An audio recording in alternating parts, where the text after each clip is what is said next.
Hello नमस्कार दोस्तों, welcome to मंदाज classes. आज की डेट है 17 सितंबर 2022। तो देख लेते हैं कौन कौन से करंट अफेयर्स आज हम डिस्कस करने जा रहे हैं। हमारा हमारा पहला करंट अफेयर होगा इंडिया डिस्क्रिमिनेशन रिपोर्ट 2022 के बारे में।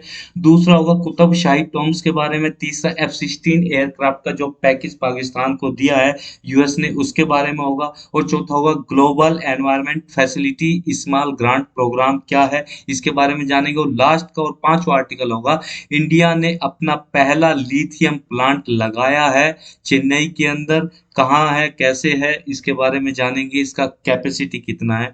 आगे बढ़ने से पहले एक छोटी सी रिक्वेस्ट, प्लीज हमारे चैनल को लाइक कीजिए, सब्सक्राइब कीजिए, शेयर कीजिए, बेल आइकन को दबा लीजिए और साथ ही साथ हमारे टेलीग्राम चैनल को भी ज्वाइन कर लीजिए। आगे बढ़ते हैं हमारे पहले आर्टिकल की तरफ, जो कि है इंडिया की डिस्क्रिमिनेशन रिपोर्ट 2022। देखिए, एक इंडियन डिस्क्रिमिनेशन रिपोर्ट 2022 रिलीज हुई है। वो न्यूज में क्यों आई है, ये एक है आपकी एनजीओ ऑक्सफैम इंडिया। ठीक है, ऑक्सफैम इंडिया ने इसको रिपोर्ट को रिलीज किया। ऑक्सफैम इंडिया रिपोर्ट जो कि ये बताती कि इंडिया में वुमेन और मैन के अंदर इनइक्वलिटी कितनी ज्यादा है। एम्प्लॉयमेंट के एंगल से हम देख रहे हैं इसको कि कितनी कि आदमी कितना कमा रहा है और औरत कितनी कमा रही है, उन दोनों के बीच में, उनकी कमाई के बीच में गैप कितना है, उस चीज को ये बता रहा है। ठीक है, तो इसमें गैप कितना है वही चीज हम यहाँ पे देखेंगे। ठीक है, तो ऑक्सफैम इंडिया ने ये रिपोर्ट को रिलीज किया है, ध्यान रखना है। ठीक है, तो यहाँ पे बोला है कि India discrimination in India causes 100% employment inequality. ठीक है, face by the women in rural area. जो रूरल एरियाज में, गाँव ही आपके ग्रामीण इलाकों में जो औरतें रहती है, वो तो लगभग 100% एम्प्लॉयमेंट की इनइक्वालिटी फेस करती है। जबकि अर्बन एरियाज में जो वुमेन है आपकी, जो लेबर मार्केट में जो फेस करते हैं, 98% वो आपका फेस करती है। ठीक है, तो ये इस रिपोर्ट ने बोला है। ठीक, अभी हम जानेंगे। बल्कि और हाँ, जो ये डाटा है, ये डाटा ऑक्सफैम इंडिया ने ये डाटा कहीं से उठाया ना और उसका एनालिसिस करके रिपोर्ट पब्लिश की है। ये कब से कब तक का डाटा है, गवर्नमेंट ऑफ इंडिया ने जो डाटा लिया एम्प्लॉयमेंट और लेबर का, ये 2004-5 से लेकर 19-20 तक का, यानी कि 15-16 साल का डाटा उठा के तब इस रिपोर्ट को पब्लिश किया है। ठीक है, अब यहाँ पे हम थोड़ा सी पिक्चर पे ध्यान दें तो इसमें बताया कि एक आदमी की जो एवरेज मंथली एवरेज इनकम होती है वो है लगभग 16,000, यानी कि 15,996 रुपए। जबकि एक लेडी की, एक औरत की जो एवरेज इनकम है मंथली 6,626 है। अप्रोक्सीमेट अगर इसको डिवाइड करा जाए तो ये आएगा 2.41 समथिंग आएगा। तो अब अगर आप इसे मोटा मोटा अंदाजा लगा ले, 2.5 गुना, यानी कि 2.5 टाइम्स आपकी क्या है, ज्यादा है किससे, वुमेन की इनकम से। वुमेन की इनकम से आपकी मेल की इनकम 2.5 टाइम्स ग्रेटर है। ठीक है, तो यही इसमें बोला गया। तो average earning for man in Indian rupees in Egypt इतनी है, जबकि औरत की तो इतनी ही है। लगभग ये कह सकते हैं अब 2.5 गुना जो है वुमेन की इनकम से ज्यादा है। तो देखिए कितना बड़ा गैप है। ठीक, तो आगे बढ़ते हैं। अब इसकी थोड़ी सी हाईलाइट जान लेते हैं। इसमें रिपोर्ट में ये बोला है कि जो वुमेन का लेबर फोर्स पार्टिसिपेशन रेट है वो डिक्लाइन हुआ है। ठीक है, कितने से कितना डिक्लाइन हुआ है वो अभी हम जान लेते हैं। देखिए 2004-5 में, क्योंकि डाटा तो 2004-5 से लिया गया, कंसीडर किया गया, और कब तक, 2020-21 तक कंसीडर किया गया, 19-20 20-21 मान लेते हैं हम। ठीक है, तो 2004-5 में जो वुमेन का लेबर फोर्स में पार्टिसिपेशन रेट था वो 42.7 था, यानी कि 42.5 मान लीजिए, इतने परसेंट है। जबकि अभी कितना है, 25.1, यानी कि 25% है। तो डाउन हो गया ना, कितना डाउन हो गया, यानी कि 17.5% डाउन हो गया, लगभग 17.5% डाउन हो गया है आपका वुमेन का लेबर फोर्स में पार्टिसिपेशन। तो अब यहाँ पे एक टर्म आता है, एक फ्रेज आती है कि लेबर फोर्स पार्टिसिपेशन रेट। ये क्या होता है, लेबर फोर्स पार्टिसिपेशन रेट वो होता है कि वुमेन, कितनी सारी वुमेन, कितनी वुमेन जो अपनी वर्किंग एज है, उनकी जो वर्किंग एज है उसमें वो आपके लेबर फोर्स मार्केट में काम कर रही है या वो वर्क को ढूंढ रही है। ठीक है, या वर्क कर रही है, वर्क को ढूंढ रही है, वो पॉपुलेशन जो अपनी वर्किंग एज में है, वो काम कर रही है, काम को ढूंढ रही है, तो वो आपकी क्या है, वर्किंग एज कहलाएगी आपकी, यानी कि ठीक है। और वो आपका कितना, उसका जो प्रोपोर्शन है वही आपका कहलाएगा लेबर फोर्स पार्टिसिपेशन रेट। ठीक है, तो अब यहाँ पे हमने डाटा तो पढ़ लिया। ठीक है, अब आपको डाटा याद करने की जरूरत नहीं, बस अगर आपको याद हो जाता तो अच्छी बात है, क्योंकि आपको कोट करने में काम आएगा जब भी आपके वुमेन के ऊपर कोई ऐसा आपको आंसर लिखना होगा। ठीक है, तो इसका रीजन भी बताया जा रहा है। साथ साथ रीजन ये है कि जो विड्रा किया है वुमेन्स का, जो कमी आई है वो कमी इसलिए आई है क्योंकि जो आपका इकोनॉमिक ग्रोथ देखने को मिली है पिछले ये 15-20 सालों में, जो आपको इकोनॉमिक ग्रोथ देखने को मिली 17-18 सालों में, उस वजह से क्या है, इसमें लेबर फोर्स में पार्टिसिपेशन रेट कम हुआ है। ठीक है। दूसरा आपका पे, जो आपकी पेमेंट होती है उसमें इतना बड़ा गैप है। 19-20 की अगर आंकड़े की बात करें तो 60% जो मेल है, जो कि 15 साल से और 15 साल से ऊपर के जो मेल है, उनकी जो क्या नाम रेगुलर सैलरीड पर्सन में आते हैं या वो सेल्फ एम्प्लॉयड है। ठीक है। या तो उन्हें रेगुलर सैलरी मिल रही है, यानी कि आप कह सकते हो गवर्नमेंट जॉब में है या प्राइवेट जॉब में भी, मगर वो रेगुलर सैलरीड पर्सन है या सेल्फ एम्प्लॉयड है, यानी कि उनकी खुद का अपना काम है, कारोबार है। ये जो पार्ट्स वो है पॉपुलेशन इसकी 60% है मेल की। ठीक है। अगर हम वहीं पे फीमेल की बात करें तो वो रेट आपका गिर के कितना हो जाता है, आपका 19%। तो चलो यार 20% भी मान लो आप कि 20% है। 20% और 60% में तो बहुत ही बड़ा गैप है ना। तो ये गैप आपका आ जाता है कि पे में कितना गैप आ रहा है, यानी कि 3 गुना गैप आ गया आपका। मतलब 3 गुना गैप, 3 टाइम्स का गैप आ जाता है। ठीक है। अगर आपके डिस्क्रिमिनेशन की बात करें कि लेबर के साथ डिस्क्रिमिनेशन कैसा होता है, जो फीमेल कैजुअल वर्कर है उनके साथ तो डिस्क्रिमिनेशन ज्यादा होगा। ठीक है। उनके साथ पे में कैसा डिस्क्रिमिनेशन होता है कि उन्हें 3,000 रुपए कम दिए जाते हैं एज उनके फीमेल काउंटर पार्ट। यानी कि अगर कोई दो आदमी, लेडी और एक तो मेल है, एक आपकी फीमेल है, तो मेल को आपको मान लीजिए 9,000 मिल रहे, तो फीमेल को आपको 3,000 मिल रहे, यानी कि आपका 3,000 लेस, यानी कि इसको 6,000 मिल रहे हैं, तो इसको आपको 3,000 मिल रहे, यानी कि इसका आपका, यानी कि 3,000 लगभग कमती इसका देखने को मिलता है। ठीक है। अब यहाँ पर कैटेगरी, कैटेगरी मतलब ये जो आपका जिस कैटेगरी से आप बिलोंग करते हो, एससी कैटेगरी से हो, एसटी कैटेगरी से हो, ओबीसी से हो, तो कैटेगरी वाइज भी आपको डिस्क्रिमिनेशन देखने को मिलेगा, जो कि आपकी इंडियन जो कल्चर है या इंडिया की जो आपकी लिगेसी है उसका एक आपको झलक यहाँ पे देखने को मिल जाएगी, जो सदियों से ऐसा होता आया है और आज भी उसका कुछ झलक देखने को मिलती है। जो सेल्फ एम्प्लॉयड एससी एसटी जो आपके अर्न कर रहे हैं वो 5,000 कम अर्न कर रहे हैं नॉन एसटी से। यानी कि जो आपका नॉन एससी एसटी का जो ग्रुप है, मान लीजिए ओबीसी, मान लीजिए आप ओबीसी या जनरल मान लीजिए, तो जितना ये कमा रहे हैं उससे लगभग 5,000 कम कमा रहे हैं एससी एसटी जो एम्प्लॉयड पर्सन है, या मेल है या फीमेल है। तो 5,000 का डिफरेंस यहाँ पे आ गया। तो डिस्क्रिमिनेशन यहाँ पे कितना देखने को मिल रहा है, लगभग 41% ये गैप देखने को मिल रहा है इस चीज में, कमाई में। ठीक है। अब यहाँ पे जेंडर के बेसिस पे भी वो होता है कि रूरल में और अर्बन में दोनों की मेंटेलिटी अलग है, दोनों का आपका ज्योग्राफी अलग है, दोनों का आपका वर्क प्लेस का एनवायरनमेंट भी अलग है। तो यहाँ पे आपका जेंडर डिस्क्रिमिनेशन भी देखने को मिलेगा। रूरल में थोड़ा ज्यादा हो जाता है, शहर में थोड़ा कमती होता है, मगर प्रीवेलेंट हर जगह है। ठीक है। तो जेंडर डिस्क्रिमिनेशन की अगर हम बात करें तो ये स्ट्रक्चरल है। स्ट्रक्चरल से मतलब ये होता है कि ये एक तरह से इनबिल्ड हो गया, जैसे कि आपका इंस्टीट्यूशंस में देखने को मिलेगा, अरे ये तो लड़की है, इसको तो ज्यादा काम नहीं हो पाएगा, ठीक है इसकी सैलरी कम ही रखो। एटीट्यूड लोगों का लेडी के मतलब उसमें है ना, थोड़ा नेगेटिव सेंस में रहता है। ठीक है। ये लेडी है तो ये काम नहीं कर पाएगी, इसको थोड़ा हल्का काम दे दो। अरे ये तो लेडी है, इसको ज्यादा सैलरी की जरूरत नहीं है, अगर आदमी को उसी काम के लिए, टाइपिंग के काम के लिए 10 मिल रहा है, तो लेडी को आपको 7,000 दे दो। तो इस तरह का जो एटीट्यूड है, ठीक है, एनवायरमेंट है, जो आपका वर्क कल्चर है, तो वो स्ट्रक्चरल है पूरा, वो बसा हुआ है, तो इससे आसान नहीं होता निकालना। ठीक है। यहाँ पे बहुत बड़ी डिस्पैरिटीज देखने को मिलती है, लिखा है ना, ग्रेट डिस्पैरिटी देखने को मिलती है between earnings of the man and the women. ये नॉर्मल सर्कमस्टेंसेस की बात हो रही है, ऐसा नहीं कि किसी स्पेशल केस की यहाँ पर बात हो रही है। ठीक है। और ये यहाँ से ही पता लगाया जा सकता है 2004-5 से और 18-19 और 19-20 के डाटा से ही ये सारी चीजें निकाली गई है।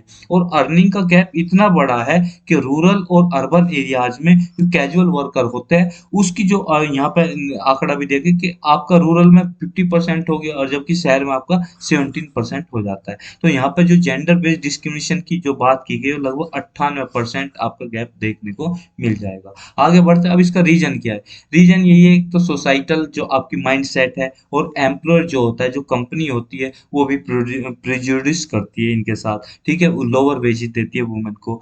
और यहाँ पे क्या एजुकेशन सिस्टम, मतलब आपका क्या है कि औरतों को ज़्यादा लेडी को या गर्ल्स को ज़्यादा एजुकेशन के लिए प्रोत्साहित नहीं किया जाता।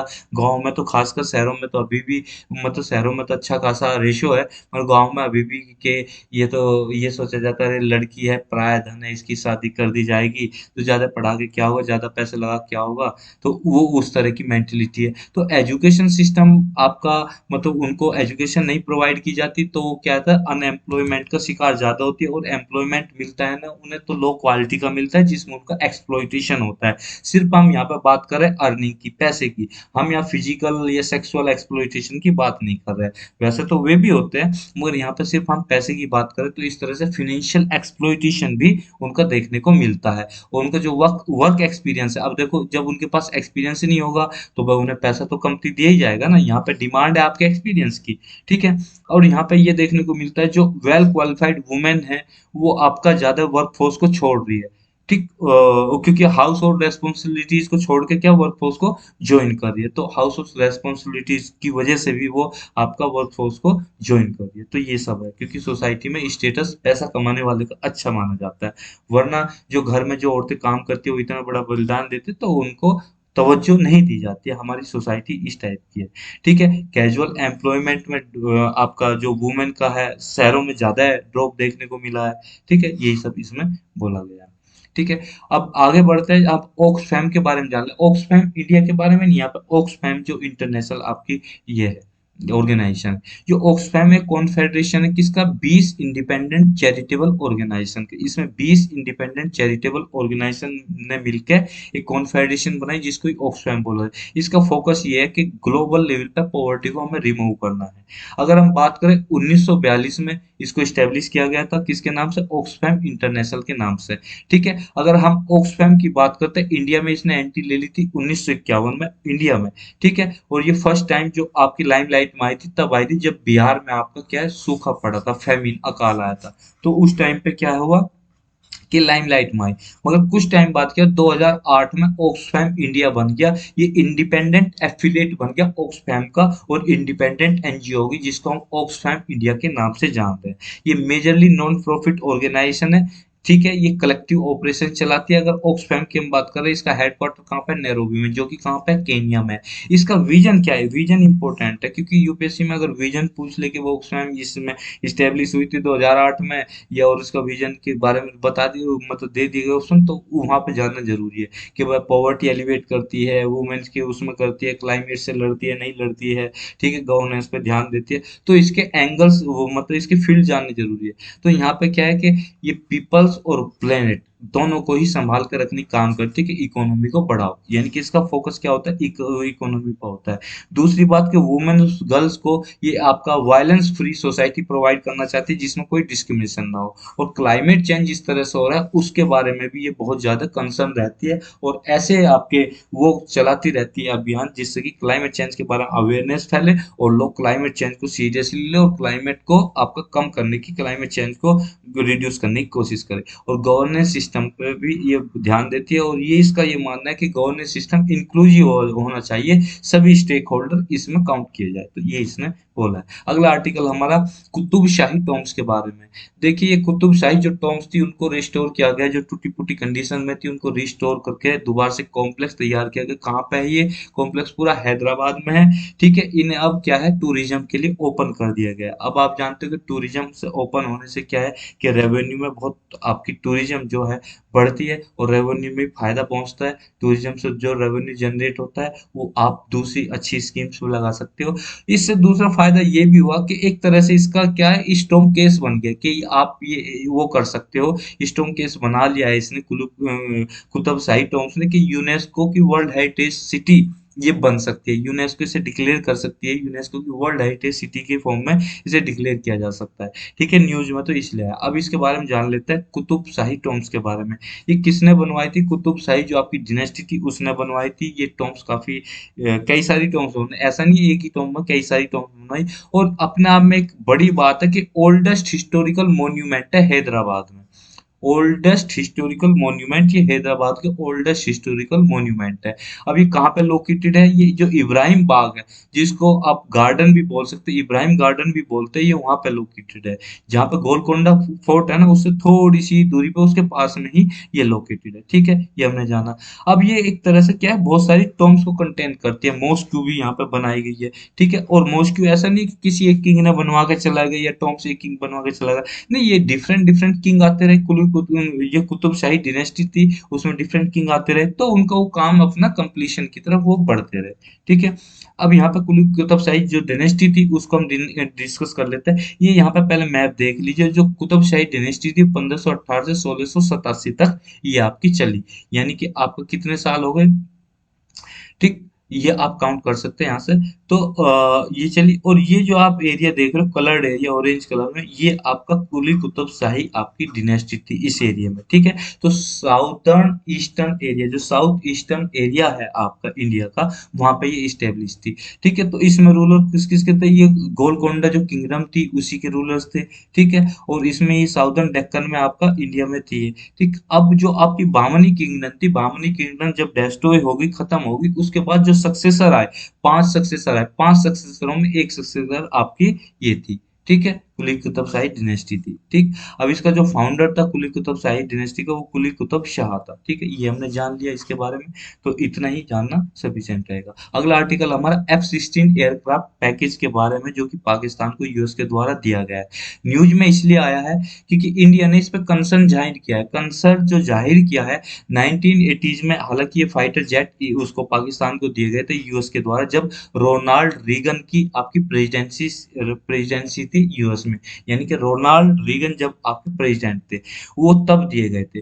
मगर अभी क्या है कि इसका रिपेयरमेंट का काम, इसके मेंटेनेंस का काम यूएस ने बोला है कि हम करेंगे, हम आपको पैकेज दे रहे हैं। कितना? $450 मिलियन का पैकेज दे रहे हैं। अब हम इसको सस्टेनेंस का, मेंटेनेंस का काम करेंगे। इसका जो फाइटर प्लेन्स आपके पाकिस्तान के, ये F-16 फाइटर जेट्स है जो।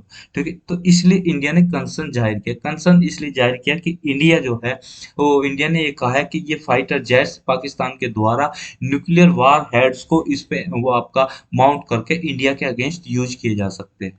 ठीक है, इसलिए इंडिया ने कंसर्न जाहिर किया है। तो पाकिस्तान में पहली बार जो आपका ये पहला जो पैकेज रिसीव किया, ये कब रिसीव किया था इसने? 1980 में, जो कि मैं बता चुका हूँ कि रोनाल्ड रीगन की आपका जो एडमिनिस्ट्रेशन था, तब आपका ये क्या रिसीव किया था 1980s में पाकिस्तान ने, यूएस ने इसको ये दिया था। अब इंडिया ने तो अपना हैवी ऑब्जेक्शन रजिस्टर्ड किया, किस लिए? कि वो एयरक्राफ्ट यूज किए जा सकते हैं इंडिया को टारगेट करने के लिए, इस वजह से ऑब्जेक्शन है। ठीक है, इतना हमारा ये था। अब हम इसके बारे में जान लेते हैं। इंडिया का जो ऑब्जेक्शन है वो इस बेसिस पे है कि पाकिस्तान जो है, जो F-16 है, ये न्यूक्लियर वेपन को इस पे माउंट करके, और आपका क्या है कि ये इंडिया के अगेंस्ट जो है वो यूज करेगा, तो इस वजह से हो गया। जो सप्लाई F-16 की है, ये मल्टीपल रोल में एयरक्राफ्ट को यूज किया जा सकता है। ठीक है, अब ये कब यूज किया गया था? इसे यूज किया गया था जब आपका 9/11 जो हुआ था, अटैक हुआ था, उसके बाद जो बाइडेन एडमिनिस्ट्रेशन अभी खत्म हुआ है, अब तक इसको यूज किया गया F-16 को, और ये एक तरह का लार्जेस्ट पैकेज दिया गया है पाकिस्तान को। ठीक है, क्योंकि ये जो है, इसकी जो नेचर इस तरह की है, जो F-16 एयरक्राफ्ट है, ये आपका अगर एक बार मेंटेनेंस कर दो तो फिर लंबे टाइम के लिए इसे यूज किया जा सकता है, और पाकिस्तान इसे टाइम टू टाइम मदद भी करता रहा है। तो वही यहाँ पे देखने को मिला कि कंसिस्टेंट नेचर ऑफ पार्टनरशिप किसकी? यूएस की और पाकिस्तान की। तो उस जो कंसिस्टेंट नेचर रही है पाकिस्तान को मदद करने वाली यूएस के द्वारा, वो ही अभी फ्लेवर इसका देखने को मिल रहा है। ठीक है, तो ये भी पाकिस्तान तो राजी हो गई, क्योंकि अभी वो बुरे हालात से गुजर रहा है। तो जो यूएस इसे असिस्टेंट दे रहा है, उससे क्या होगा कि इसकी प्रिसीजन प्रिसीजन एबिलिटी इंप्रूव हो जाएगी F-16 एयरक्राफ्ट की, क्योंकि ये जो आपका अटैकिंग सॉफ्टवेयर भी इसमें यूज करेगा। इस अटैकिंग सॉफ्टवेयर को लगाने के बाद, इसे यूज करने के बाद, इंप्लीमेंट करने के बाद, इसकी जो प्रिसीजन एबिलिटी है F-16 एयरक्राफ्ट की, वो बहुत ज्यादा इंप्रूव हो जाएगी। प्रिसीजन से मतलब यही होता है कि किसी भी आपके बारीक टारगेट को हिट करना बगैर आसपास की चीजों को हिट किए। मतलब यहाँ पे 4-5 चीजें आसपास रखी हुई है, तो आपका कोई भी टारगेट जो आप हिट कर रहे हो, वो किसी भी इक्विपमेंट से हिट कर रहे हो, किसी भी वेपन से हिट कर रहे हो, सिर्फ वो ही टारगेट हिट होना चाहिए, उसके आसपास जो है नुकसान ना पहुंचे, जो कि बहुत क्लोज में रखे हुए हैं। यानी कि बहुत ही बारीकी से, प्रिसीजन मतलब बारीकी से आपको किसी टारगेट को हिट करना है। ठीक है, अब F-16 एयरक्राफ्ट के बारे में जान लेते हैं। ये एडवांस इंटर ऑपरेबल कैपेबिलिटीज इसके अंदर आपको देखने को मिलेगी। और ये कैसे, इंटर ऑपरेटिव ऑपरेटेबिलिटी यही होती है, ऑपरेबिलिटी यही होती है कि दूसरी आपने इस तरह से बनाया, इसे कोई भी यूज कर सकता है, दूसरी कंट्री यूज कर सकती है, आप उसे बेच सकते हो, क्योंकि उसमें आपको एक्सपर्ट होना पड़ेगा ना चलाने में, उसे ऑपरेट करने में। तो इसमें एडवांस सिस्टम में जो कि आसानी से ऑपरेट किया जा सकता है, इसकी कैपेबिलिटी इतनी है। और पार्टनरशिप भी, जो इसके एलाइज कंट्रीज है, वो पार्टनरशिप में आपका इसे बेचा जा सकता है, और उनकी उसको भी स्ट्रेंथ को बढ़ाया जा सकता है। इसकी कॉस्ट इफेक्टिव बहुत ज्यादा है, अफोर्डेबल है, कॉस्ट इफेक्टिव है ये।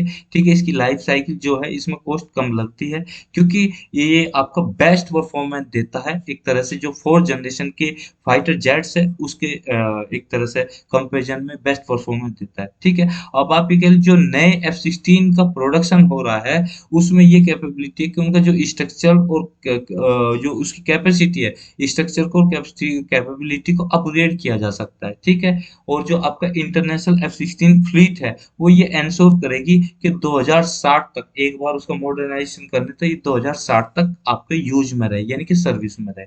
ठीक है, और जो नए F-16 एयरक्राफ्ट आपके है, उसमें इस तरह की कैपेबिलिटीज भी डाली गई है कि रडार सिस्टम का उसका मॉडर्नाइजेशन किया गया, रडार सिस्टम लगाया गया, कॉकपिट एकदम मॉडर्नाइज कर दिया गया है, नए सेफ्टी फीचर उसमें जोड़े गए हैं, एडवांस वेपनरी इसमें आप अटैच कर सकते हो, यानी कि उससे आपका वो कर सकते हो, मतलब इसमें रखा जा सकता है। और इसका जो फ्यूल टैंक है वो कॉन्फॉर्मल है। ठीक है, इससे इसकी परफॉर्मेंस जो है, इंजन की परफॉर्मेंस भी काफी हद तक इम्प्रूव की गई, जो नए एडवांस वो बनाए जा रहे हैं F-16। तो यही सब इसमें बोला गया है कि ये लगभग 12,000 घंटे की सर्विस प्रोवाइड कर सकता है आर्मी को, ये जो भी आपकी वो है, मिलिट्री है, आर्मी है, जो भी है। ठीक है, अगला आर्टिकल हमारा GEF स्मॉल ग्रांट्स प्रोग्राम के बारे में। GEF से मतलब है यहाँ पे ग्लोबल एनवायरनमेंट फैसिलिटी, जो कि अब नाम से भी ध्यान आ रहा होगा आपको कि ये एनवायरनमेंट पे ध्यान देती है। और ग्रांट से मतलब यहाँ पे एक तरह की वो होती है कि पैसा जो फ्री दिया गया हो, एक तरह से ग्रांट किया गया हो, कि प्रोग्राम है स्मॉल ग्रांट देने का। ठीक है, तो ministry of environment, forest and climate change किसके साथ मिलके, यूएनडीपी के, यूनाइटेड नेशन जो डेवलपमेंट प्रोग्राम है आपका, उसके साथ मिलके GF का जो सेवेंथ ऑपरेशनल फेज है, सेवेंथ ऑपरेशन जो प्रोग्राम है, उसको क्या कर रही है कि जो स्मॉल ग्रांट्स प्रोग्राम है इंडिया का, इंडिया में उसे चला रही है। ठीक है, ये बोला है। ठीक, अब यहाँ पे क्या है, जो हमारी टेरी है वो अपॉइंट करेगी नेशनल होस्ट इंस्टीट्यूशन, जिससे कि प्रोजेक्ट को इम्प्लीमेंट किया जा सके। ठीक है, आगे बढ़ते हैं, इसके बारे में थोड़ा जान लेते हैं। ये क्या करेगा, ये आपकी पैसों से मदद करेगा, और टेक्निकल एक्सपर्टाइज भी देगा, यानी कि टेक्निकल सपोर्ट की भी मदद करेगा, टेक्निकल सपोर्ट देगा जो आप प्रोजेक्ट चला रहे हो। ठीक है, कंजर्व करेगा, रिस्टोर करेगा एनवायरनमेंट को, क्योंकि GF का है तो एनवायरनमेंट पे तो ध्यान दिया जाएगा। और आपकी जो लोकल कम्युनिटीज है, उसकी जो जीवन है, उनके स्टैंडर्ड को भी सुधारेगा, उनकी लाइफ को भी वो एनहांस करेगा। इसे 1992 में लॉन्च किया गया था। जो SGP वर्क्स है, वो किसके क्लोजली आपके वर्क करते हैं, GF के जो प्रोजेक्ट है और जो प्रोग्राम है उसको सपोर्ट करने के लिए वर्क करते हैं। और लगभग इसमें 136 कंट्रीज ने अपना ये योगदान प्रोवाइड किया हुआ है। अब इसका इवैल्यूएशन की बात करें, जो इसका इवैल्यूएशन किया जाता है, वो ये प्रूव करता है कि सिविल सोसाइटी लेड इनिशिएटिव इसमें चलाए जा रहे हैं। ठीक है, इवैल्यूएशन जो आप करोगे, अगर आप इवैल्यूएशन करते हो, ये प्रूव हो जाता है कि इसमें सिविल सोसाइटी लेड इनिशिएटिव चलाए जाते हैं, जो सिविल सोसाइटी पसंद करती है, जो इनिशिएटिव पसंद करती है कि हाँ ये इनिशिएटिव होना चाहिए, तो वो इसमें चलाया जाता है। इससे एक एनवायरमेंट बेनिफिट देखने को मिलता है, क्योंकि पूरा आपका इंक्लूसिव है ना, कोहेसिव है, और कोऑपरेशन भी देखने को मिलेगा कि सारे स्टेक होल्डर्स इसमें आके अपना सजेशन देते हैं, और उसी के हिसाब से सोसाइटी लेड आपका इनिशिएटिव इसमें चलाया जाता है, जिससे कि सस्टेनेबल लिवलीहुड को सपोर्ट मिलता है, जेंडर इक्वलिटी को सपोर्ट मिलता है, और सोशल एम्पावरमेंट होता है। तो ये सारी चीजें इस प्रोग्राम के अंदर देखने को मिल जाएगी। जाएगी। और इसमें जो ग्रांट दी गई है $50,000 की, जो लोकल कम्युनिटीज को डायरेक्टली दी गई है, उसका फायदा कैसा होगा, किस किस को दी गई, लोकल कम्युनिटीज में कौन कौन आ जाते हैं, इंडिजीनियस पीपल आ जाते हैं, कम्युनिटी बेस्ड ऑर्गेनाइजेशन आ जाती है, नॉन गवर्नमेंटल ऑर्गेनाइजेशन भी आ जाती है, जो कि बायोडाइवर्सिटी को कंजर्व करने के लिए काम करती है। अब जो क्लाइमेट चेंज हो रहा है उसको मिटिगेट करने में जो लोग काम कर रहे हैं उसको, और एडेप्शन, ठीक है, इस तरह से। Land degradation and sustainable forest management की उसमें भी देती है अपनी ग्रांट, ठीक है। और इंटरनेशनल वाटर और केमिकल्स को कंजर्वेशन के, इंटरनल वाटर की सिक्योरिटी के लिए और केमिकल जो उसमें आते हैं उसको रिड्यूस करने के लिए जो संस्थाएं काम कर रही है उनको ग्रांट प्रोवाइड की जाएगी। अगला आर्टिकल हमारा लिथियम की पहले प्लांट जो लगाया गया है तिरुपति में, आंध्र प्रदेश में लगाया गया, उसके बारे में। तो यहाँ पे जो आपके स्टेट मिनिस्टर होता है किसके, इलेक्ट्रॉनिक्स एंड इंफॉर्मेशन टेक्नोलॉजी के, उन्होंने इंडिया का पहला लिथियम सेल मैन्युफैक्चरिंग फैसिलिटी को इनॉग्रेट किया, प्लांट को इनॉग्रेट किया। वो कहाँ पे लगाया गया, तिरुपति में, ठीक है, तिरुपति में लगाया गया, जो कि आंध्र प्रदेश में। और यहाँ पे रिफाइनरी की अगर बात करें, पहली रिफाइनरी कहाँ पे लगाई जा रही है, वो गुजरात में लगाई जा रही है। रिफाइनरी और प्लांट में दोनों में अंतर है, ठीक है। यहाँ पे सेल बनाए जाएंगे, ठीक है, प्लांट में सेल बनाए जाएंगे, रिफाइनरी में कि लिथियम की माइनिंग की जाएगी एक तरह से, यानी कि उसको रिफाइन किया जाएगा।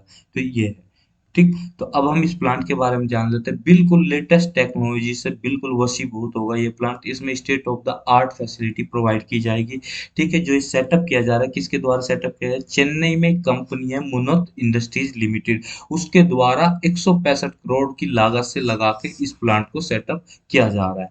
और ये आपका एक तरह से ये कहिए कि पीएम मोदी ने जब 2015 में लॉन्च किया था टेम्पल टाउन में, टेम्पल टाउन मतलब चेन्नई, चेन्नई में तो बहुत सारे टेम्पल है ना, तो चेन्नई को टेम्पल टाउन के नाम से भी जाना जाता है। वहां पे दो इलेक्ट्रॉनिक्स मैन्युफैक्चरिंग के क्लस्टर सेटअप किए थे, उनमें से एक क्लस्टर में आपका ये प्लांट लोकेट किया जा रहा है, यानी कि स्टेब्लिश किया जा रहा है। इसकी इंस्टॉल कैपेसिटी के बारे में अगर बात करें, 270 मेगावाट आर इसकी कैपेसिटी होगी, जो कि 20,000 सेल पर डे आपका डेली प्रोड्यूस करेगा, जिसकी एक सेल की कैपेसिटी होगी 10 एम्पियर आवर, ठीक है ना। तो ये होगी, तो हमें कैपेसिटी बहुत ज्यादा जानने की जरूरत नहीं है, बस हाँ ये जान लो कि 270 मेगावाट आर की कैपेसिटी प्लांट की होगी, ठीक है। अब जो ये सेल्स हो गए, इनको किस में ज्यादा यूज किया जा रहा है, पावर बैंक्स में यूज किया जा रहा है, जो पावर बैंक्स होते हैं, ठीक है। इसकी जो कैपेसिटी है लगभग 60% इंडिया की आपकी प्रेजेंट रिक्वायरमेंट को ही फुलफिल कर पा रही है। इंडिया का इम्पोर्ट ही होता है, बाकी 40% तो इम्पोर्ट होता है। तो वो इम्पोर्ट कैसे, लिथियम आयन सेल्स में यूज करते हैं, कहाँ से, चाइना से, साउथ कोरिया से, वियतनाम से, हांगकांग से। तो इस तरह से जो इम्पोर्ट करते हैं हम, इन इन कंट्रीज से इम्पोर्ट करते हैं जो सेल्स बनाते हैं।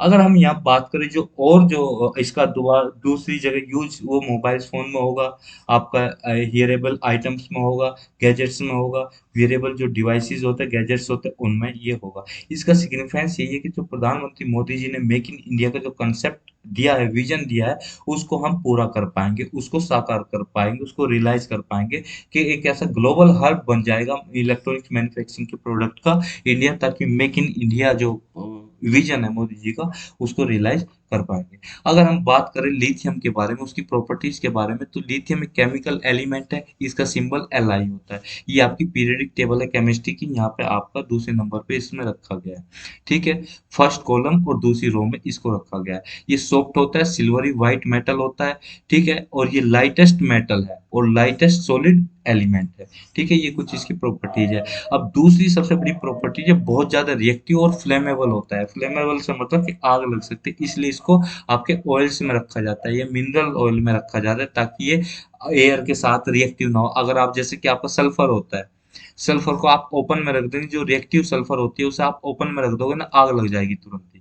कारण, क्योंकि ऑक्सीजन के साथ वो रिएक्ट कर लेता है। इसी तरह से आपका लिथियम जो आपका बहुत ज्यादा फ्लेमेबल होता है और रिएक्टिव होता है, जो ऑक्सीजन के साथ रिएक्ट कर लेगा, आग लग जाएगी आपकी।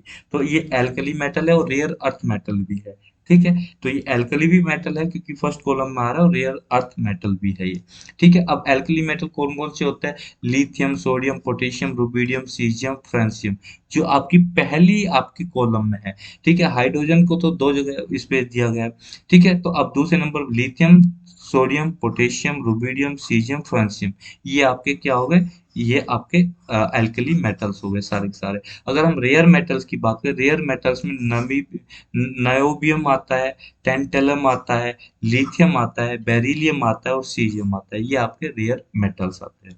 ठीक है, आगे बढ़ते हैं। अब इसके यूजेस की बात कर ले तो यूज इसका एलॉय में बहुत ज्यादा होता है। अगर इसे लेड के साथ, ये जो शीशा होता है आपका, लेड के साथ मिक्स कर दिया जाए तो व्हाइट बियरिंग मेटल्स बन जाए, या ये व्हाइट मेटल बियरिंग बना सकते हैं आप।